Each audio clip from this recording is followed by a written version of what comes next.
ഇതിന് back സൈഡിലായിട്ടാണ് bathroom അതേപോലെ dressing area കാര്യങ്ങളൊക്കെ വരുന്നത്.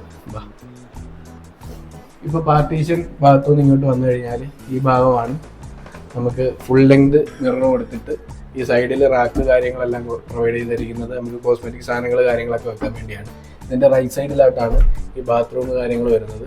അപ്പം ഇതൊന്ന് ഹിഡൻ ആക്കാൻ വേണ്ടിയാണ് ഇവിടെ ഈ ഒരു പാർട്ടീഷൻ കൊടുത്തത്. ഈ ബെഡ്റൂമിലേക്ക് കയറുമ്പോൾ ഈ കാണുന്ന ബാത്റൂം കാണാതിരിക്കാനും ഈ ഒരു ഡ്രസ്സിങ് ഏരിയയ്ക്ക് ഒരു പ്രൈവസി കിട്ടാൻ വേണ്ടി ഈ ഭാഗത്തേക്ക് ആക്കിയാണ്. പിന്നെ ലൈറ്റ് കൊടുത്തിരിക്കുന്നത് ഇവിടെ ഒരു ലൈറ്റ് പ്രൊവൈഡ് ചെയ്തിട്ടുണ്ട്. ഈ സീലിങ്ങിൽ നിന്നുള്ള ലൈറ്റ് ഈ ഭാഗം ലോഫ്റ്റ് വന്നതുകൊണ്ട് കിട്ടാത്തതുകൊണ്ട് ഇവിടെ ഒരു നമ്മൾ അഡീഷണലായിട്ട് കൊടുത്ത ഒരു സീലിംഗ് ലൈറ്റാണ്.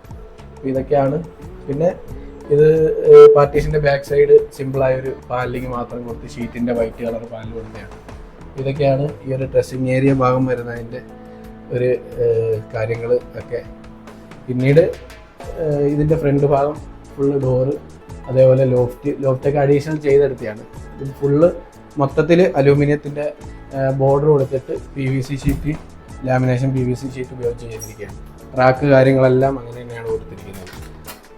ബാക്ക് സൈഡ് ഷീറ്റ് ചെയ്തിട്ട് പ്രത്യേകിച്ച് പ്രാണികളൊന്നും കയറാത്ത രീതിയിൽ ഫുൾ കവറായി ചെയ്തെടുത്ത ഒരു വർക്കാണ്. അപ്പം കസ്റ്റമറുടെ ആഗ്രഹപ്രകാരം ഈ ഒരു രീതിയിൽ ചെയ്തെടുത്ത് അപ്പം അവരും ഹാപ്പിയാണ്, നമുക്കും ഫുള്ളി സാറ്റിസ്ഫാക്ഷൻ കിട്ടിയിട്ടുണ്ട്. ഇത്രയും വർക്ക് നമ്മൾ അത്യാവശ്യം നമുക്ക് ചെയ്യാവുന്നതിൻ്റെ മാക്സിമം നല്ല രീതിയിൽ കംപ്ലീറ്റ് ചെയ്തെടുത്തിട്ടുണ്ട്. ഓക്കെ.